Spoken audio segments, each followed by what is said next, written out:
बढ़िया है, बहुत सुंदर है ना, बहुत सुंदर है भनेर भन्दैछ हो। हेलो टचले गुड इभिनिङ। आज चाहिँ म पुगेको छु खेचीपेरी लेक।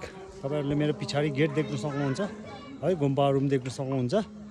अब आज चाहिँ म यहाँ खेचीपेरीको भित्रको चाहिँ देखाउनेवाला छु, कस्तो छ के छ तपाईहरुले हेर्नुस् है।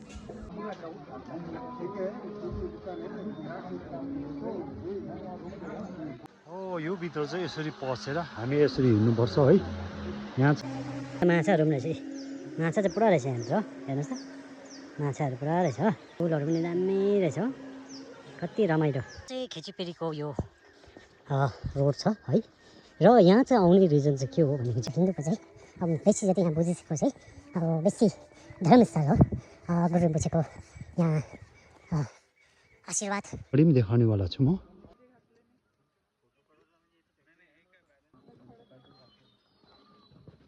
ओम माने पे में हूँ, यो चाहिँ यहाँ खपेको छ।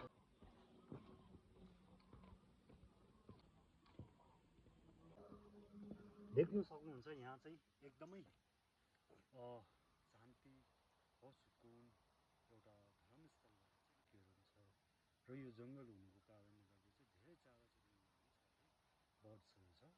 र एकदमै यहाँ चाहिँ के छ भनेदेखि चाहिँ एकदम शान्ति, एउटा मनको शान्ति छ भन्छ है। त्यही भएर चाहिँ यहाँ धेरै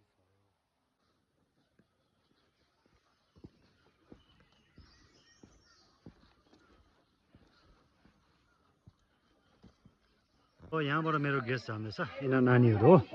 र यहाँ चाहिँ छ हाम्रो गेस्ट है। आपको कैसा लगा ये जगह? बढ़िया है, बहुत सुंदर है ना, बहुत सुंदर है भनेर भन्दैछ हो। एकदम बढ़िया होगा यहाँ पे, आप लोगों ने एंजॉय किया होगा। अभी नेक्स्ट अभी पॉइंट में जा रहा है, अभी सभी आ रहे हैं यहाँ पे, बच्चे लोग यहाँ पे भी है और यहाँ पे भी है, और सब लोग ने दर्शन कर दिया और एंजॉय कर दिया। Thank you.